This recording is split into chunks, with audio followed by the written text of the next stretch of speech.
Impossible pour Sheila de ne pas évoquer cette belle amitié. À l'occasion de ses 60 ans de carrière, Annie Chancel de son vrai nom raconte son histoire dans le documentaire Sheila, toutes ses villas diffusé sur France 3, ce vendredi 6 janvier. Si elle revient sur son histoire d'amour tumultueuse avec le chanteur Ringo, l'artiste de 77 ans évoque également sa relation avec Claude François. Tous deux protégés du producteur Claude Carrère, les deux artistes sont très vite devenus inséparables. Claude, ça a été vraiment mon ami fidèle, déclare-t-elle avec tendresse. Avant de revenir sur les débuts de leur complicité, on a démarré ensemble, on a fait l'une de nos premières télés. Lui, il chantait Belle, belle, belle. Et ce moment de vie, je pense, nous alliait pendant des années. C'est donc avec une vive émotion que l'interprète de Spacer a contemplé une photo d'elle et de son acolyte.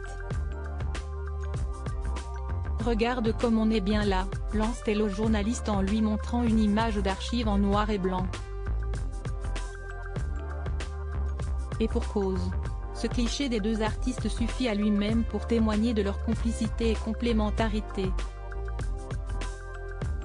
Regarde nos regards. Tu sens qu'il y a la même espèce de solitude, de questions et d'interrogations parce qu'on s'est dit, qu'est-ce qui va se passer ? Confie-t-elle avec une certaine nostalgie. La suite, tout le monde la connaît.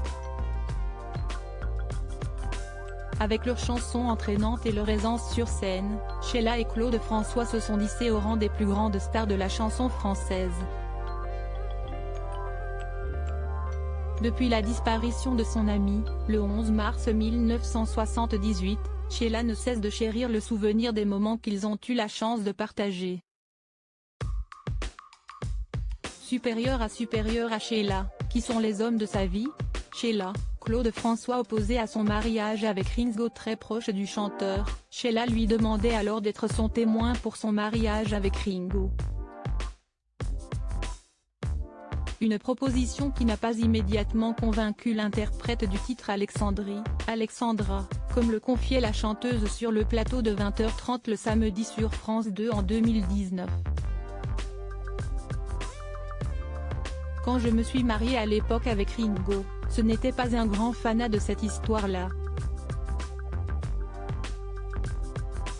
On en a beaucoup parlé, a-t-elle expliqué au journaliste Laurent Delahousse. Et pour cause, Claude François avait des doutes sur le couple. Bien qu'il ne vit pas cette union d'un bon œil, le père de Claude Junior et Marc François a mis ses réticences de côté et a accepté la volonté de son ami.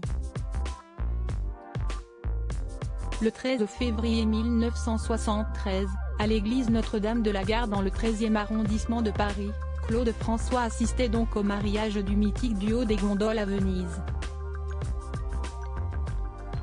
Entretenant une relation profondément amicale voire fraternelle avec Sheila, Claude François n'aurait pu manquer cette union.